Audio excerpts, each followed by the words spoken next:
M'aixeco despentinat.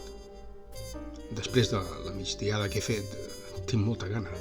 Avui no he menjat res encara i ja són les 5 de la tarda. A la nevera només hi ha un parell de iogurts caducats, una ampolla d'aigua, una cervesa, uns ous també caducats i un paquet de miso. Aquest producte que pot estar mesos a la nevera i no es fa malbé. Avui tinc un sopar d'empresa. I ara mateix no tinc res per endur-me a la boca. Bé, de moment beuré aquesta cervesa. Si vaig al sopar amb la gana que tinc, devoraré allò que se'm posi al davant amb tanta desesperació que segurament quedaré etiquetat per la gent com un mort de gana. Però és que de fet estic bastant prim i esquifit. És que la dona em va deixar fa un parell d'anys. Pobra dona. Quan penso el que va haver d'aguantar. També he perdut gran part de la família i algunes de les millors amistats. Quan falten un parell d'hores per sopar, faig un càlcul del temps que tardaré en arribar al restaurant Cal Rampa. Diuen que s'hi menja bé allà. Sempre diuen el mateix. L'han proposat els qui sempre s'encarreguen d'organitzar els sopars d'empresa. Doncs el que deia. Per tal de no arribar al primer i haver d'esperar la resta del grup a la porta com un babau, vull calcular amb precisió el que tardaré en arribar fins allà, sabent que haig d'agafar, crec que primer la línia verda del metro i després la vermella. Intentaré, intencionadament, personar-me a la porta del restaurant com a molt entre 5 o 10 minuts més tard. Bé, aniré tirant. Soc un tio bastant puntual, però en un sopar com el d'avui faré una copeta de vi tranquil·lament abans d'arribar. M'espero en un bar a 2 cantonades del restaurant i passats aquests 10 minuts vaig cap allà. Vaja, tot i així encara no hi ha ningú.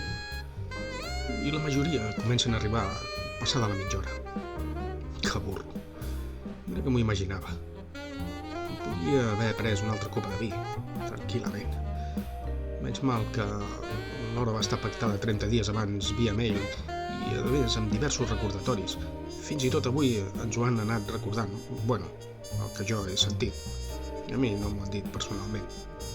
I és que a la feina sóc una mica invisible per la majoria.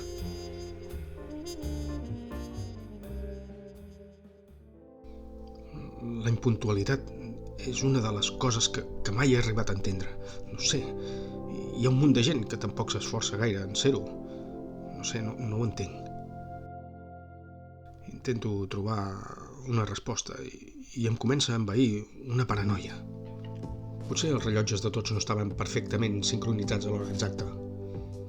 Potser uns quants anaven en grup, tots junts, caminant pel carrer i un cotxe de bombers que anava amb una emergència se'ls han portat a tots per davant, escampant diverses extremitats per l'asfalt. Potser la majoria no vindran, això sí que m'agradaria. Però no val la pena inventar falses explicacions ni treure conclusions per excusar la impuntualitat de la majoria dels assistents. Sempre he pensat que qui té la puta costum d'arribar tard ho fa perquè quan entra vol captar totes les mirades per sentir-se d'allò més important. Quan comencen a arribar la majoria de les noies, algunes venen vestides i pintades amb bon gust, altres senzillament no en tenen. Es pinten i repinten, però la cosa no té solució. Quan ja han arribat la meitat dels assistents i fa estona que estem plantats a la porta del restaurant, un parell dels nois que encara esperem passen per davant de l'entrada i amb l'excusa de no trobar aparcament, amb aquella actitud xulesca, exhibeixen diverses vegades els seus cotxes nous, accelerant una mica més del compte. Burros. Un cop estem a taula, demano al cambrer una cervesa. Al costat tinc el típic personatge que es fa passar pel sommelier. Llença un petit raig dins la copa, l'agafa pel coll, se'l mira amb atenció i tot seguit trenca el silenci que ha captat per uns moments per donar una llarga explicació. Que si t'has de fixar en la llàgrima que deixa el vi a les parets del vidre, que si el color, textura, aroma, que si l'efervescència ens orienta del gas carbònic que conté el vi, que si temperatura, que si... I explicar com posar en funcionament tota una cadena de sentits, tot per acabar sent escoltat per una única persona a la taula. Les noies parlen del Brad Pitt, del George Clooney, el Richard Gere, tots aquests, el Tom Cruise, i així passen una bona estona. Després hi ha dos companys que fan comparacions de cotxes i parlen del Barça. Em pregunto per què en general els homes no parlen de dones, però les dones només parlen d'homes. Diuen que és per la simplicitat del cervell masculí, tot i que tinc els meus dubtes.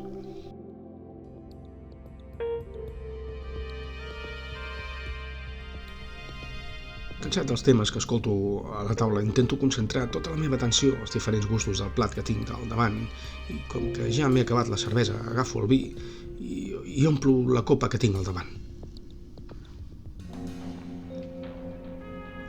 Llenço 3 dits de vi a la copa i segueixo omplint-la.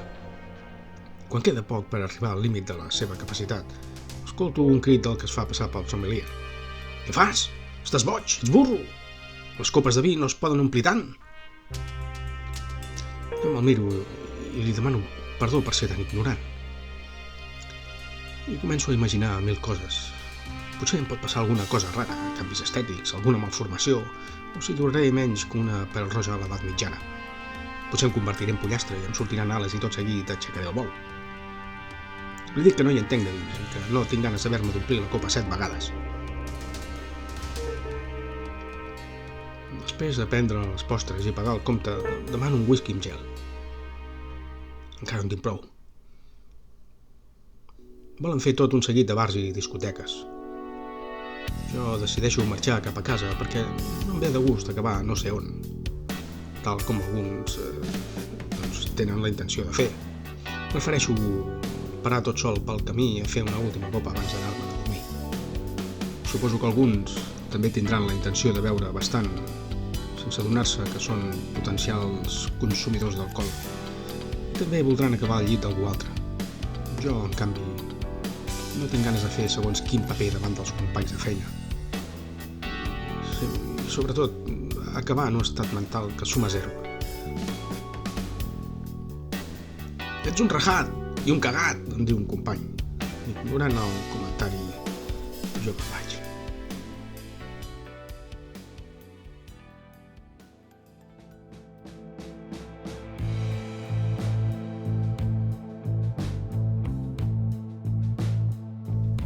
Mentre camino pels carrers de Barcelona, des del barri del Raval fins a casa, unes noies d'ètnia africana em persegueixen, pronunciant 2 o 3 paraules que han après al carrer, que les pobres no en saben gaire més. Xupar, follar, em diu una d'elles, de manera repetida. No faig cas d'aquests comentaris i segueixo caminant fins que em deixen tranquil. Més endavant, travessant la Rambla, un parell de minuts més tard, un altre noi d'aspecte àrab m'ofereix unes llaunes de cervesa. Tot i sabent que les guarden en contenidors d'escombraries i vés a saber si en llocs encara pitjors, n'hi compro un parell. M'assec en un portal d'una botiga de sabates i me les bec una rere l'altra mentre intento també encendre'm un cigarret amb aquest encenedor que no li queda ni mitja gota de gas.